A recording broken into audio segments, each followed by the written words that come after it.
Right guys, so today we're going to talk about why I hate these silencers, and I'm going to show you the inside and how the gases flow through them. These came standard on pretty much every 90s Mercedes.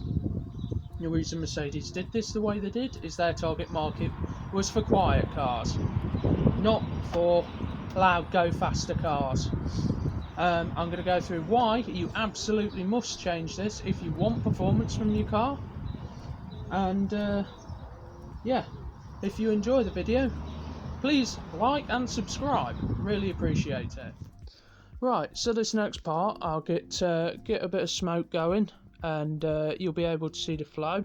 Now the flow through the video doesn't look too bad and it looks perfectly acceptable. But what you've got to remember is an engine shifts a lot more air than a hairdryer, obviously. And imagine the backup of gases at full RPM with this exhaust design. And you will see why in the next part. But as you can see, I'm getting the smoke going. Hairdryer comes on. So I needed to give it some flow somehow. And you can see it flowing through the exhaust. But the next bit you'll be interested in, where we actually get into cutting it open and having a look inside and seeing what it's all about and why I actually hate them.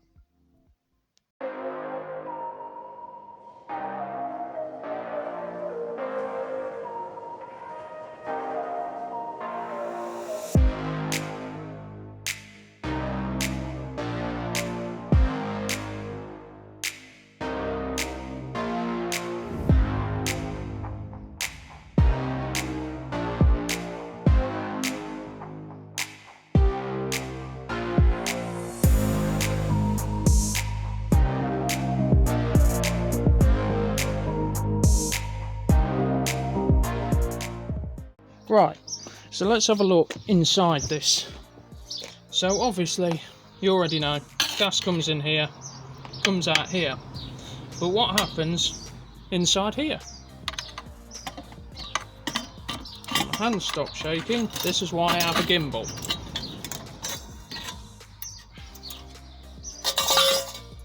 So, as you can see, the gas comes in here, enters this area of perforated tube here.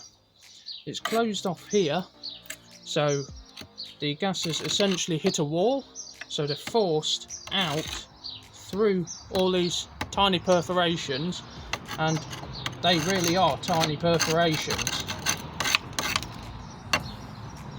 Once the gas enters this chamber here, it just basically does what it wants until the pressure builds up enough to shove it out through the two exit pipes that go to the tailpipe.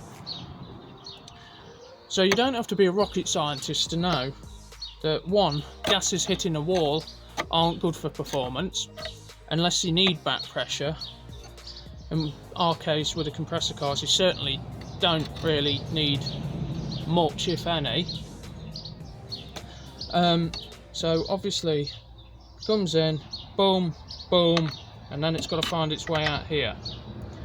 There is no performance gained from this exhaust. Like, this is one of the worst designs for performance you could have. And this is why I really don't like these stock exhausts. And this one looked in alright condition on the outside, but actually on the inside it's in quite poor health. It's not too bad, but I can just literally poke holes through it. But yeah, if you're wondering what's inside your exhaust on a standard Mercedes car, this is it.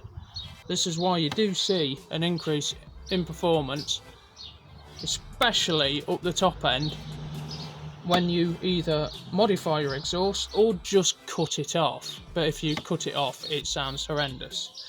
Obviously Mercedes did this because their target market wanted quiet cars. Most of us don't. We want performance from the cars. So this way of doing it doesn't work for us. It's great for the car as a standard car, and I'm surprised the car has as much performance standard as it does. You're basically shoving a potato up the exhaust by doing this. But That's what Mercedes needed to do. It suited their target market, and that's why they did it. But this is what's inside. So, any of you that were curious, that's it. That's why, and I hope the smoke test helped show you. It does flow, but it takes all the pressure out of the gases because the pressures have expanded inside here, and it's just massive turbulent flow of nothingness, and I don't like it. So yeah, he cut his exhaust off. So yeah, exactly. That's it. Quick short video. Hope the smoke test helped. And yeah, if you're enjoying this content, you know what to do. Right, so let's have some fun with this again. So now we've cut the top off and we've got it open, and you can see the smoke starting to come out. So I'll switch the smoke on and then I'll put the hairdryer on. But notice how all the smoke will exit the top, as you'd expect. None of the smoke tries to exit the tailpipes because it's taking the path of least resistance, which is a giant hole in the top of the silencer. So you imagine that closed up, how the gas has to find its way to those two pipes, and that causes the back pressure in the system, and back pressure when you want to get the exhaust gases out as quick as you can isn't great. Right guys, so I hope you enjoyed that little experiment or explanation. If you did, throw us a like and subscribe, really appreciate it. And until the next one, cheers. Throwing this out there, forgot to put it in the video.